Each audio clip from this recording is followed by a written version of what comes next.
Go yard. I got so much motherfucking design on right now. Break it down, bring it back, make it clap. I got 3 old thoughts, new guap, where that thing. Bitches on my line, and you know.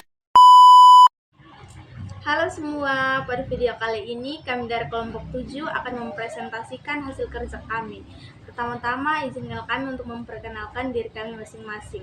Perkenalkan, nama saya Yunitulasi dengan NPM 31240131. Di sini saya selaku moderator yang akan memandu jalannya diskusi kali ini. Sebelumnya saya akan memberikan kesempatan kepada teman-teman saya untuk memperkenalkan diri mereka masing-masing. Kepada teman-teman saya persilahkan. Perkenalkan, nama lengkap saya Maria Anjunitulasi dengan NPM 31240107. Perkenalkan, nama saya Mariana Letini dengan NPM 31240101. Perkenalkan, nama saya Mario Dandiawar dengan NPM 31240123. Perkenalkan, nama saya Ignacia Colombiana Bukamal, NPM 31240132. Perkenalkan, nama saya Serafina Koit dengan NPM 31240098. Tanpa memperpanjang kata, kepada pemateri saya persilahkan. 1. Sastra dan politik. Suatu kenyataan sejarah bahwa sudah sejak awal pertumbuhannya sastrawan-sastrawan Indonesia menunjukkan perhatian yang serius kepada politik. Para pengarang zaman sebelum berperang banyak yang aktif dalam kegiatan penggerakan kebangsaan pada masa itu. Bahkan ada di antaranya yang kemudian lebih terkenal sebagai politikus daripada pengarang seperti Mu, Yamin, dan Royston Effendi. Pada awal tahun 50-an terjadi polemik yang seru juga antara orang-orang yang membela hak hidup angkatan 45 dan orang-orang yang mengatakan angkatan 45 sudah mampus yang berpangkal pada sikap politik. Pada tahun 1950 berdirilah di Jakarta Lembaga Kebudayaan Rakyat yang kemudian lebih terkenal dengan sebutan Lekra. Sementara itu dalam gelangan percaturan politik kedudukan PKI kian kuat juga. Tahun 1959 Soekarno yang ketika itu menjadi presiden mendekretkan Undang-Undang Dasar 1945 berlaku lagi dalam mengajukan manifesto politik atau yang kemudian menjadi terkenal dengan singkatan Manipol sebagai dasar haluan negara.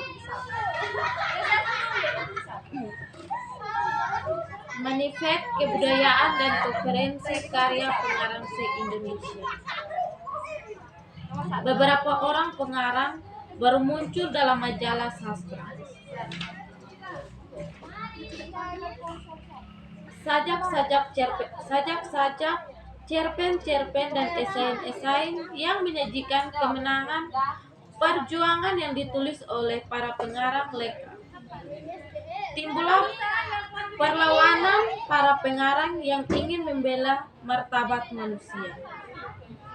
Sajak-sajak dan cerpen-cerpen, terutama esai-esai yang ditulis pada masa itu, banyak merupakan protes sosial dan protes terhadap penginjak-injak martabat manusia. Puncak dari sastra perlawanan ini ialah sajak-sajak Taufik Ismail, Masur, Samir, Salmet, Kirnato, Bur, Ratsusanto, dan lain-lain. Yang ditulis di tengah-tengah demonstrasi mahasiswa dan pelajar pada awal tahun 1966.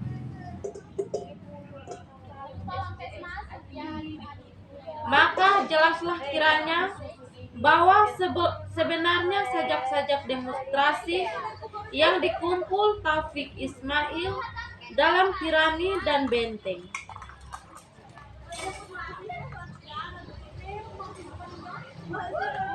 Keduanya lahir di tahun 1966, bukanlah permulaan dari suatu angkatan, tetapi merupakan klimaks dari suatu periode. Sejak tahun 1966 terbit majalah horizontal yang dipimpin oleh Mochat Lubis, HBS Jasin, Taufik Ismail, Goenawan Muhammad Arif Budiman, dan lain-lain. Sejak bulan Juni 1968 terbit pula majalah budaya Dijajah yang dipimpin oleh Ilem Surya, negara yang redaksi Aji Prosidi dan Harijadi Hartowandojoyo. Kalau diteliti dengan cermat, maka tampaklah bahwa majalah-majalah itu isinya menunjukkan hasil-hasil masa transisi di mana slogan politik sebagai panglima sedangkan dirombak, tetapi sisa-sisanya masih tampak di sana. 3. Para pengarang lekra. Patut dikemukakan bahwa dibandingkan dengan organisasi-organisasi kebudayaan yang bertindak kepada partai-partai yang lain, lekra paling maju dalam bidang penerbitan. Bahkan mungkin satu-satunya yang menyelenggarakan penerbitan karya sastra terbentuk buku. Karangan-karangan yang ditulis oleh pengarang buku, anggota mereka pun asal dianggapnya menguntungkan pihak mereka, diterbitkan juga. Misalnya, kumpulan sajak Sitor Sitimorang yang berjudul Zaman Baru pada tahun 1962 diterbitkan oleh organ penerbitan lekra. 4. Para pengarang keagamaan. Sejak tahun 1951, tetapi baru pada paruh kedua tahun 50-an memberikan perhatian dan tempat yang lebih banyak buat masalah sastra dan karya-karya sastra. Dalam karya-karya para pengarang yang namanya tadi disebut umumnya, agama baru merupakan latar belakang saja, belum lagi jadi masalah. Mereka banyak menulis kisah-kisah atau sejak-sejak yang mengandung bahan dasar atau temannya dari kisah-kisah dan sejarah agamanya masing-masing. Bagian kelima, sajak-sajak perlawanan terhadap tyranni.